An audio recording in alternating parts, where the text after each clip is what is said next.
You are now listening to 15 Minutes of Fame Radio. Let's go! Hey, yo, man, 15 Minutes of Fame, RBE. How you doing, RBE? Hate this shit. You love this shit. You love it like I love it, man. That's why we here. Can't stand this shit. I don't know why I'm here. I don't got time for it. Battlers annoy me. Fans is horrible. Bloggers always talking shit. Media asks crazy questions. I don't know what I'm doing right now as we speak. It's in your contract.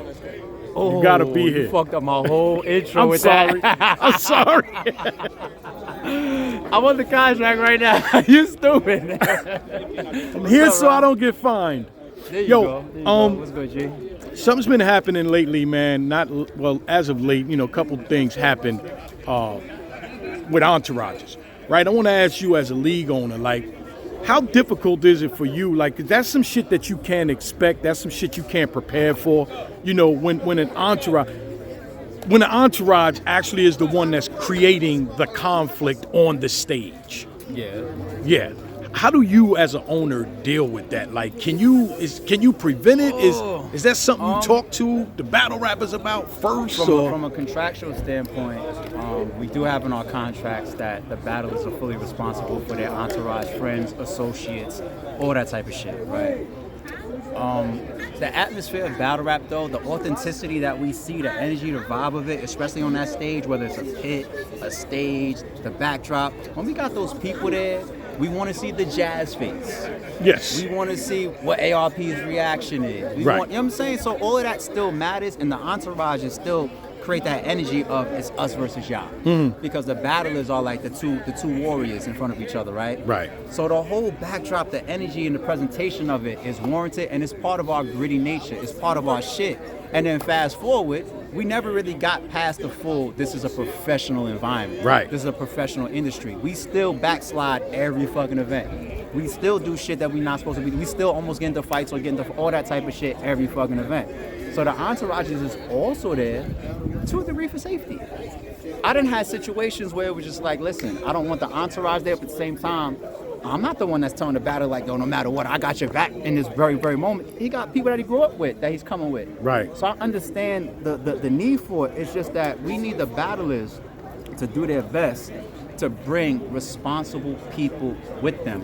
There's certain battlers, we heard them say on camera so many times, such and such, my man is on this type of time, he's the type of person I leave home. He doesn't understand when my opponent is acting like this, or says this, or does a gesture. It's fully in a battler's right to be able to step behind his opponent, step into his entourage behind him and say, I'll fuck you, all that type of shit if it's part of his bars. All that presentation and performance, we love it, we want to see it. The entourage sometimes don't understand that shit. Right. So it's on the battle to still bring people that we could trust, we can make sure it doesn't impact or affect the battles, doesn't intervene, and understands that we're trying to put a show on it. Mm-hmm. You know what I'm saying? Right. Nobody's really gonna punch you in the face when I say I'm gonna punch you in the face. You gotta bring the right people with you. If it's a thing like I'm making sure I'm getting held down, I can't knock that at all. But at the same time, it's still gotta be the type of people that know the difference between we putting on a show, I'm doing a job, versus it's really up now, hold me down. Right. You know what I'm saying? Like it's still all business and entertainment we're trying to get off. So we gotta still tote that fine line, but I don't know how else to go about that. Yeah. I don't know how else to go about There's that. no preventive measure for some shit like that, right? I mean, there's certain people that if you identify him as like, oh, he's problematic, then you can say, yo, listen, now that we know as a league or hopefully as a battler, that person is no longer welcome. Okay. But past that, you just got to try to bring the right people to these entertainment and business environments. You know what I'm saying? These people got to control themselves because we still want them to be a part of the footage and a part of the event. You know what I'm saying? That whole atmosphere still, I don't really care for battles that much where it's just battler one and battler two and nothing else. Right, yeah, that takes away from it. I don't really care for that too much. Yeah. Will I watch it if it's a good matchup? Of course. I'm a battle rap fan. Yeah, like Rock and Mook was... That's an exception because of how great they are. Yeah, it worked. You know what I'm saying? Because of how great they are. Right. But those are one-off type of situations of how great it could be. In general, we know what we want to see. Right. You know, we want to see all of that. Right. That's why I gave examples of like the jazz face and shit. There's literally people that rewatch battles and don't even watch the battlers. Oh, I just watched Adi Boom and Big K. This time I'm going to replay it to see ARP's reaction to the whole shit. I'm gonna watch Oops this time. I'm gonna watch Show Off this time. That's how it goes.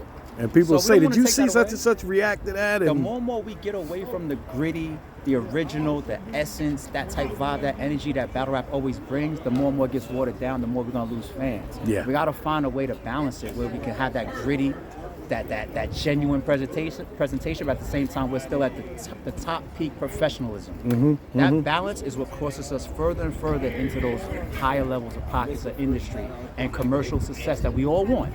Nobody wants to just stay with the type of ceilings that we have in front of us right now. Or above us, I should say. Right.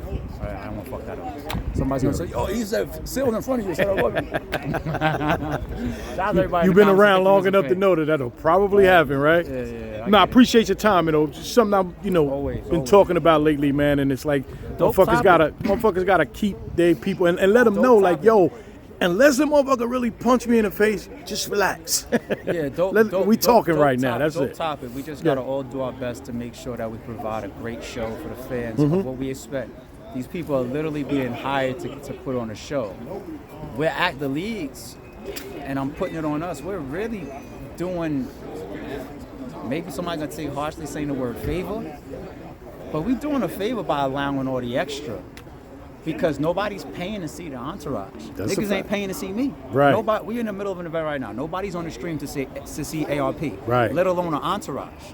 We want to see the two battlers. So control yourself, please. Thank I you, don't know brother. what else to say. That's enough. Thank you. 15 minutes of fame. You are now listening to 15 Minutes of Fame Radio. Let's go.